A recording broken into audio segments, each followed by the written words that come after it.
한 청년이 벗은 몸에 배 혼이불을 두르고 예수를 따라가다가 무리에게 잡힘에 배 혼이불을 버리고 벗은 몸으로 도망하니라. 아멘. 하나님의 말씀입니다. 할렐루야. 네.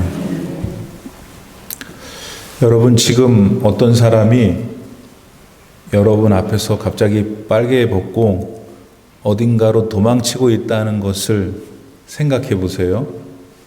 네.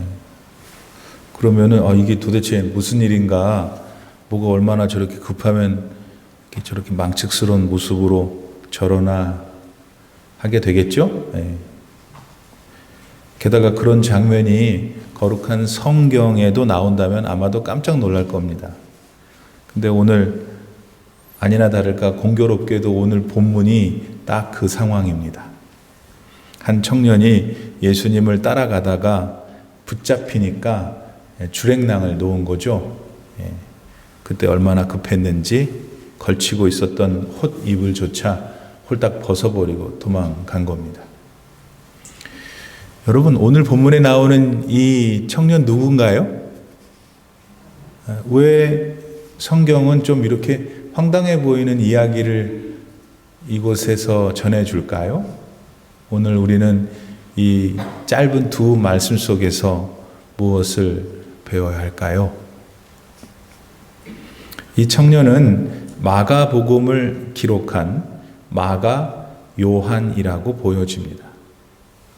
마가복음은 위대한 하나님 말씀인데 그런 말씀을 하나님께서 주신 감동으로 기록한 마가복음의 저자가 이렇게 빨가벗고 도망가는 장면을 연출했다고 하니까 사실 어리둥절합니다.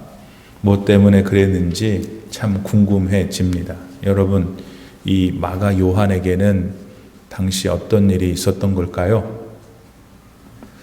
마가가 홑 이불을 벗고 도망간 사건이 있었던 날은 금요일 새벽이었습니다.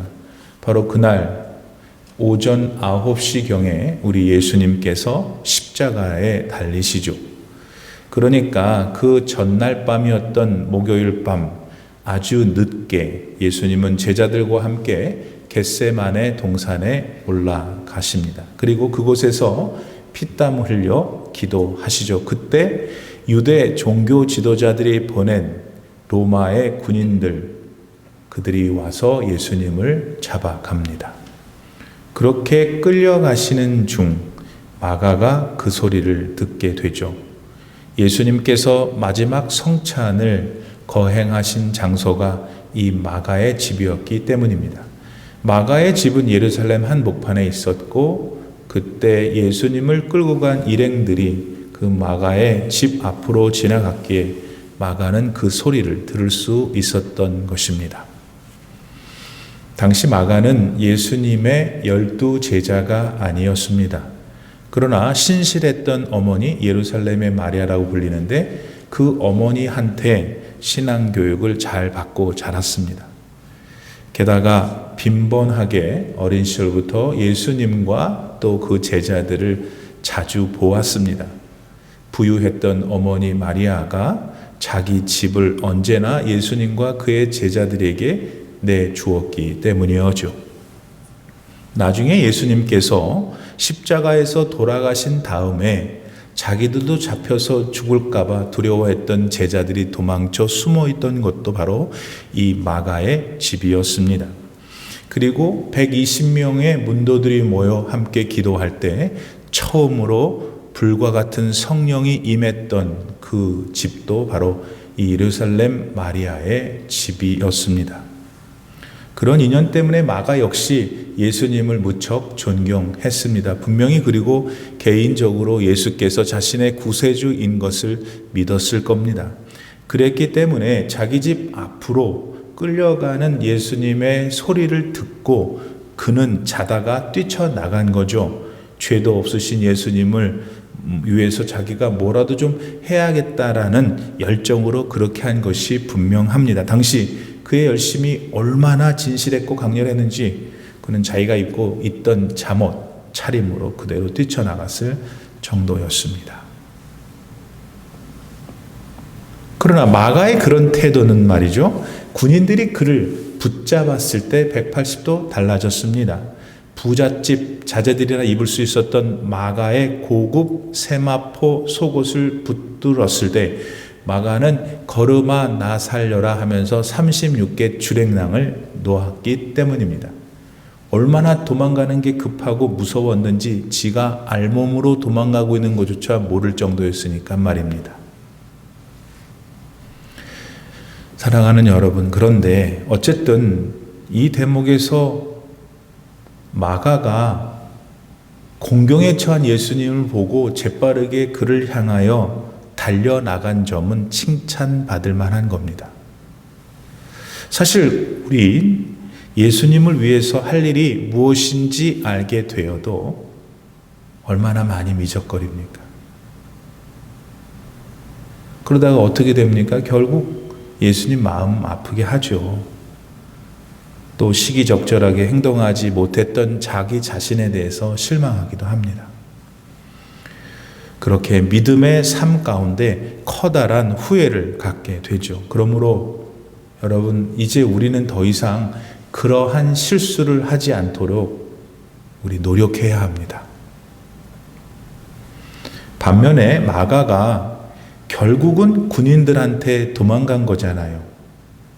예수님한테 도움이 되고자 했었지만 결국 군인들한테 도망갔고 또 예수님 못 도왔어요.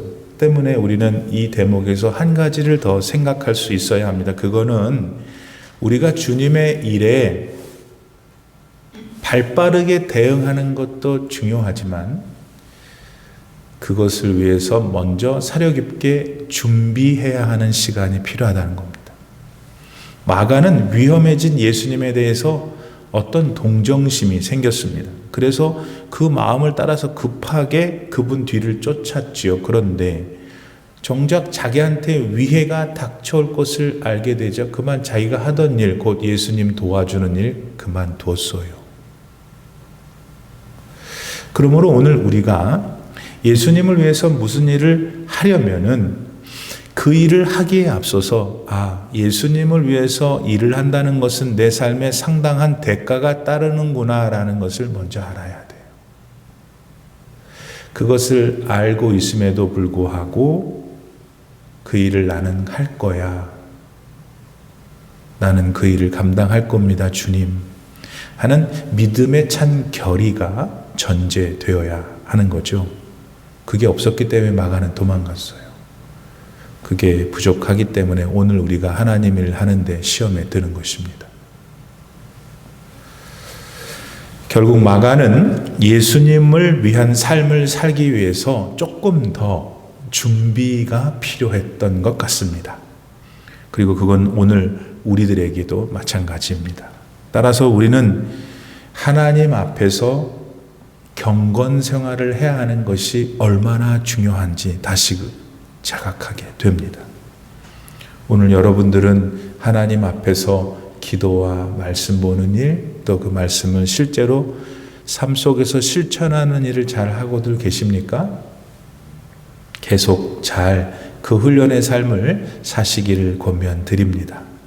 그래서 예수님께서 여러분을 필요로 하실 때 빠르게도 가야 하고 또 적절하게도 하셔서 하나님 앞에 큰 축복을 받는 여러분 되기를 진심으로 바랍니다. 한편 여러분, 그 새벽에 예수님 앞에서 그렇게 정신줄 놓고 도망갔던 마가 요한은 그 후 어떻게 됐을까요? 그 사건이 있은 뒤 한참 동안 성경은 마가 요한에 대해서 아무런 말을 하지 않습니다. 그러다가 이곳에서 다시 그를 언급하기 시작하는데요. 화면에 보시는 대로 사도행전 12장 25절 말씀이 그곳입니다. 바나바와 바울이 부조하는 일을 마치고 마가라 하는 요한을 데리고 예루살렘에서 돌아오니라. 사랑하는 여러분, 십자가에서 달려 돌아가신 예수님은 사망 권세를 이기시고 사흘 만에 부활하셨어요. 그래서 여러분, 예수님을 믿는 사람은 누구든지 멸망하지 않습니다. 그러므로 오늘 저와 같이 또 여러분과 같이 예수 그리스도를 믿는 사람은 절대 멸망하지 않아요. 예. 여러분, 이 세상이 다인 것 같죠? 천만의 말씀. 끝나면 다, 죽으면 다 아니에요, 여러분. 이 세상은 80년짜리예요. 하나님의 나라는 영원합니다. 이 복음이 예수님께서 부활 승천하신 다음 예루살렘에 전파되었습니다. 그러자 정말 헤아릴 수 없는 많은 사람들이 예수님 믿고 교회를 이루게 되었죠. 그러자 그런 기이한 현상들을 보면서 자기 밥그릇을 빼앗길까 봐 두려워했던 유대의 종교 지도자들이 긴밀히 움직이기 시작합니다. 그건 예수 믿는 사람들 잡아다가 족치기 시작했던 거죠. 그 이유 때문에 많은 신자들이 당시 이곳저곳으로 피신합니다. 심지어 저 북쪽 남의 나라 시리아라는 나라 안디옥이라는 도시에도 갑니다. 그리고 거기서 교회를 세우는데 그 교회가 바로 유명한 안디옥 교회죠. 사도 바울과 바나바가 목사로 사역했던 곳입니다. 근데 불행하게도 그 즈음에 예루살렘에 기근이 났습니다. 그래서 바울과 바나바는 안디옥 교회 교우들의 도움을 얻어서 예루살렘 교회를 돕기 위해 내려갑니다. 그곳에서 열심히 도왔습니다. 그리고 다시 안디옥으로 돌아오는 길에 오늘 우리의 주인공인 마가 요한을 안디옥으로 예루살렘에서 데리고 갑니다. 왜 그랬을까? 아마 여러 가지 이유가 있었겠죠. 그 중에 하나는 그 사이 마가의 신앙이 많이 성장했을 것으로 생각됩니다. 또 다른 특별한 점이 있다면 이 마가는 지금 바나바의 생질 조카입니다. 즉 바나바가 마가의 삼촌입니다. 그런데 그렇게 저렇게 안디옥으로 올라왔던 마가, 이분이 또 큰 사고를 하나 더 칩니다. 그게 뭐냐면 선교를 하다가 어려운 상황을 맞아 보니까 안 되겠거든. 그래서 선교하는 다른 사람한테 나 여기서 집에 갑니다. 그랬던 거예요. 사도행전 13장에 보면은 다양한 인종이 모였던 안디옥 교회는 최초로 선교사를 파송하게 되는데 그 선교사들이 바로 바울, 바나바, 마가, 요한이었어요. 그래서 이 세 사람은 바나바와 마가의 본 고향이었던 구브로, 사이프러스라고 하는 데를 먼저 선교 시작합니다. 그리고 잘 하고 마침내 터키를 향해 발걸음을 옮기게 되죠. 그렇게 일행이 터키 남부의 밤빌리아라는 지역의 버가라는 항구 도시에 도착했을 때 이제 내려서 내륙으로 올라가 전도를 해야 되는데 그때 마가가 바나바와 바울한테 말합니다. 난 못합니다. 나 이제 갑니다. 그 일로 바울이 그 당시 엄청 상처를 받았죠. 왜냐하면 다시 훗날 마가를 선교사로 데리고 가자라는 바나바의 제안에 바울이 엄청 화가 나서 싸우기까지 했거든요. 한번 배반한 자가 다시 배반하지 않겠냐 바울이 주장했겠죠. 이것에 대해 사도행전 15장 37절 39절은 이렇게 전해줍니다. 바나바는 마가라 하는 요한도 데리고 가고자 하나 바울은 밤빌리아에서 자기들을 떠나 함께 일하러 가지 아니한 자를 데리고 가는 것이 옳지 않다 하여 서로 심히 다투어 피차 갈라서니 바나바는 마가를 데리고 배 타고 구브로로 가고, 이런 사건을 일으킨 장본인이 마가였습니다. 근데 여러분, 그때 즉 밤빌리아에서 마가는 도대체 왜 그랬을까요? 신앙의 가정에서 부유하게 자랐지만은 선교사로서의 영적 훈련이 많이 모자랐던 것 같습니다. 그런 마가였기 때문에 이제 바울과 바나바가 가려고 하는 터키 내륙 지방에는 도저히 따라 나설 자신이 없었던 거죠. 사실 터키 그 내륙 지방으로 가려면은 지금도 있겠죠.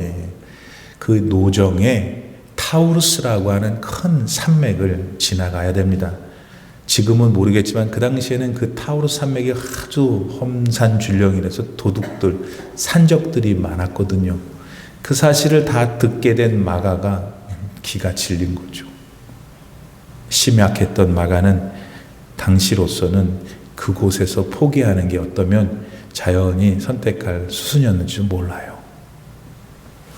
아무튼 선교사가 선교 도중에 하차하게 되는 연약함을 마가는 보이고 만 것입니다. 자, 여러분, 그건 그렇고 이런 마가의 모습을 가만히 보면서 여러분 무슨 생각 안 떠오르세요? 뭐요, 목사님? 혹시 우리는 마가와 같은 일들이 그동안 없었는지요? 물론 우리의 연약함은 마가처럼 선교와 같이 큰 일을 하다가 갖게 된 것은 아닐지 몰라요. 그러나 우리는 어쩌면 일상의 크고 작은 일들 속에서 하나님을 위한 일들을 중도에 얼마나 많이 포기했었는지.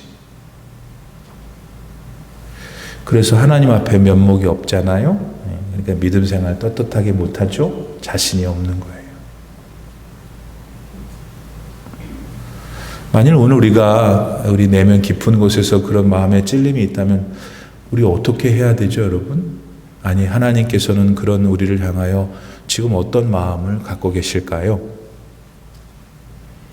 그거는 골로새서 4장 10절 말씀을 볼 때 깨닫게 됩니다.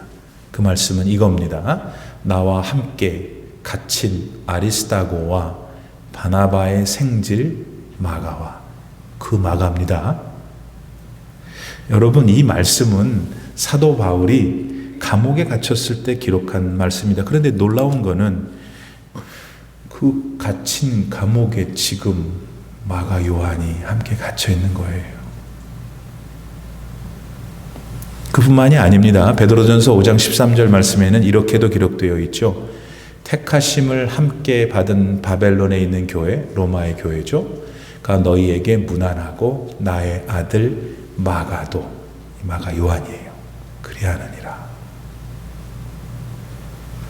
보세요, 여러분. 한때 마가는 사도 바울에게 골칫덩어리였습니다. 그러나 어느 날 마가는 사도 바울과 어깨를 같이 하는 동력자가 됐을 뿐만 아니라 그와 함께 지금 감옥에 갇혀 있습니다. 게다가 베드로는 누굽니까? 초대교회요, 모든 교회의 어머니 교회가 되는 예루살렘 교회의 담임 목회자였습니다. 그런 그에게 마가가 아들로 불렸죠. 왜일까? 무슨 일이 있었을까? 헬라말을 못했던 베드로는 자신이 쭉 다른 지역을 거쳐 로마에 이르기까지 복음 전파를 할 때 이 마가가 그의 통역관이었습니다. 그러니까 그 옛날 터키 버가에서 등을 돌렸던 마가한테 그 사이 어떤 변화가 있었던 거죠. 그래서 이렇게 훗날 위대한 영적 지도자들의 사랑을 받게 된 겁니다. 그렇다면 도대체 누가 이 마가 요한을 이토록 변화시킬 수 있었던 것일까? 그건 누구도 아닌 우리 하나님의 은혜 때문이에요. 여러분, 우리 하나님은 어떤 분이시라고 성경이 말하죠? 이사야서 42장 3절 말씀, 상한 갈대를 꺾지 아니하며 꺼져가는 등불을 끄지 아니하고 진실로 정의를 시행할 것이며, 이분이 하나님이십니다. 사실 우리가 사는 세상은 건강하고 새파란 갈대도 의도적으로 얼마든지 꺾어내는 세상 아닙니까? 그런데 하물며 이미 상한 가지 누가 쳐다보긴 합니까? 꺼져가는 심지 마찬가지죠. 제 기능을 못하는 것만 보지 제 기능을 다시 할 수 있는 기회와 배려는 매우 적은 것이 오늘 우리가 사는 사회입니다. 그래서 그런지 요사이 우리들 인간관계도 그렇지 않은가 해요.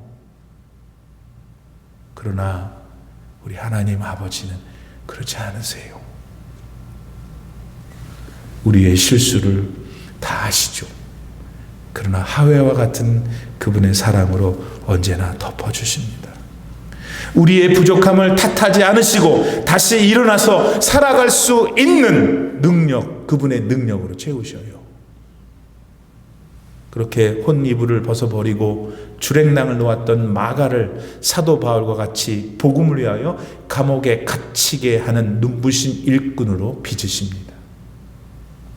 성경 역사에 있어서 가장 중요한 인물들 가운데 들어가는 바울, 베드로 그리고 바나바와 동력하게 하는 영광스러운 주님의 제자로도 만드시는 분, 그분이 우리 하나님이십니다. 그런 하나님께서는 오늘 여러분 한 분 한 분도 그렇게 바라보고 계시는 줄 믿으시면 아멘 하시기 바랍니다. 따라서 우리가 그런 하나님을 그러한 믿음으로 다시 한번 나아갈 때 여러분의 삶에도 마가가 누렸던 그 하나님의 은총의 역사가 반드시 임합니다. 나는 여러분이 오늘 그 은총을 입어 더욱더 주님 앞에 축복받는 인생이 되기를 진심으로 축복합니다. 우리 모두는 세상 사람들과는 달리 신앙생활이라는 것도 해요. 이 신앙생활을 하다 보면 이런저런 일들이 나타났죠. 근데 그 이런저런 일들이 말입니다, 신앙생활하는 우리의 삶을 때로는 느슨하게 해요. 또 때로는 너무 팽팽하게도 해요. 따라서 우리는 우리의 그런 삶을 조금은 바르게 조정할 필요가 있죠. 여러분, 기타도 그냥 기타 못 치는 사람은 생각이 없으시겠지만 이 앞에 장로님 치는 기타도 이렇게 줄이 느슨해져요. 어떨 때는 너무 팽팽해요. 튜닝을 해야 돼요. 그렇듯 우리의 삶을 조정하려 할 때 뭔가 이 조정할 기준이 있어야 되잖아요. 근거가 있어야 되잖아요. 기타를 튜닝할 때 뭘 기준으로 할까요? 기타를 튜닝할 때는 절대음이 있어요. 그 음에 그 줄이 소리가 맞는지를 보죠. 기준이 절대음이에요. 그렇듯이 우리 삶을 조정하려고 할 때 뭐가 기준이어야 되냐면 바로 하나님 은혜예요. 하나님의 은혜, 나를 사랑하시는 나같이 못난 자도 포기하지 않으시고 여전히 양팔 벌려 앉기를, 위로하기를 원하시는 하나님의 은혜, 그걸 가지고 자기를 봐야 돼요. 여러분은 일어나는 사건, 일어나는 문제보다 훨씬 소중한 존재예요. 하나님은 그렇게 생각하고 계세요. 근데 왜 여러분은 그렇게 여러분 자신을 생각하지 못해요? 하나님의 은혜가 우리 삶의 중심이 되어야 된다. 우리는 여러분 요거 바람개비 같아요. 바람개비. 바람개비가 돌게 하는 바람은 하나님의 은혜예요. 바람개비가 언제 돌아가요? 아니, 바람을 맞아야 돌아가지. 하나님의 은혜를 어떻게 맞을 수 있어요? 하나님의 은혜는 이곳저곳에서 다 날라와요. 어떻게 하면 맞을 수 있을까요? 자기가 하나님, 바람, 그 방향에 서 있어야 되겠죠? 오늘 여러분 가운데 지금 하나님한테 등 돌린 분이 있어요. 또 약간 삐딱하게 있어요. 그러니까 은혜의 바람이 불어와도 자기 바람개비가 안 돌아가는 거예요. 마가는 결국 하나님이 부르신 그 은혜의 바람을 맞았어요. 그러더니 인생이 바뀌었어요. 마가복음을 기록하는 위대한 사람까지 되었잖아요. 오늘 구정을 맞이한 주일이네요. 2월이 벌써 시작이 됐네요. 여러분 잘 살고 싶죠? 행복하고 싶죠? 여러분 하실 수 있으세요? 혼자서? 못 하신다면서요? 그러면 못 하시면 가만히 있을 거예요? 여러분의 행복한 삶, 의미 있고 복된 삶 살게 해줄 수 있는 유일한 분 하나님 계시잖아요. 여러분 하나님의 그 은혜의 바람에, 그러니까 이제 자기를 대야지. 이렇게 다시 여러분과 하나님 사이에 어떤 뭔가가 있다면 그걸 오늘 아침 이 예배 시간에 회복하고 다시 하나님께 돌아서서 여러분 인생 바람개비가 확 잘 돌아가기를 축복합니다. 기도합시다. 하나님 감사합니다. 좋은 주님의 날을 주시고 이렇게 말씀 속에서 마가의 생을 통하여 우리 각자의 자신의 생을 돌아보게 해주셔서 감사합니다. 하나님 변함없이 우리를 붙드시고 사랑해 주시는 하나님을 잊었던 것 용서해 주시고 덧없는 세상의 재물과 사람들과의 관계, 다른 사람에 대한 힘, 이것을 은지했던 것 다 내려놓고 영원히 변함이 없으시고 전능하신 하나님의 은혜를 붙들어 잡는 성도님들이 다 되게 하여 주옵소서. 예수님의 이름으로 기도드립니다. 아멘.